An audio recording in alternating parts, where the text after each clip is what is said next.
Samuel was a young man with eyes full of dreams but hands that rarely moved. He wanted greatness, wealth, and a life that others would admire.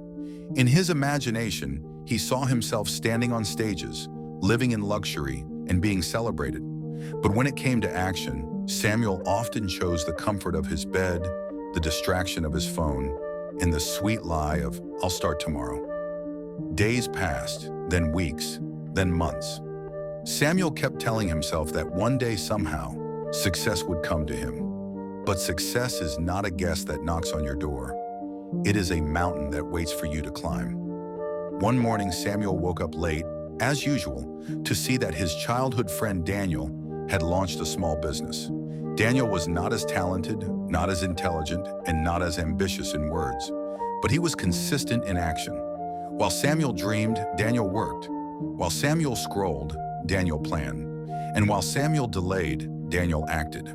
The news stung Samuel's heart. He felt jealousy rise within him. Why him? Why not me? But deep down, Samuel knew the answer. Daniel had planted seeds while he had only stared at the soil. That night, Samuel couldn't sleep. He sat on his bed, staring at the ceiling, realizing that life does not reward wishes, it rewards effort. A voice within him whispered, "Dreams without discipline are nothing but illusions." The next morning, Samuel decided to test life.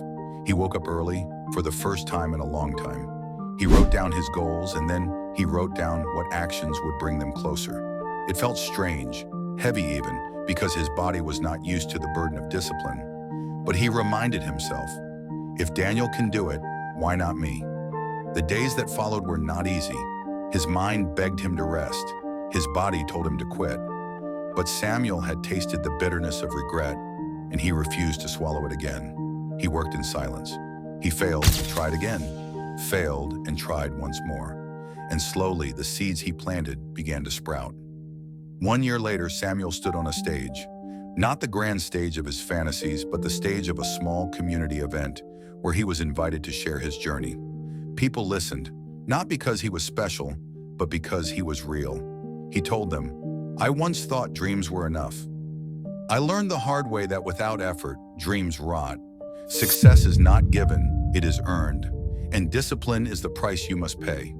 His words struck hearts because many saw themselves in him, the dreamers who waited but never worked. Samuel's life changed that day, not because he had achieved everything, but because he finally understood the truth. Ambition without effort is a lie we tell ourselves. Discipline is the bridge between imagination and reality. And action, consistent, small action, is what transforms ordinary people into extraordinary stories. So if you are listening now, remember Samuel. Remember the lazy boy who almost lost everything to comfort. And remember the man who rose because he chose to act. Your dream is waiting for you, but it will not walk to you. You must walk to it, step by step, day by day. Because in the end, success does not belong to those who dream the most. It belongs to those who do the most.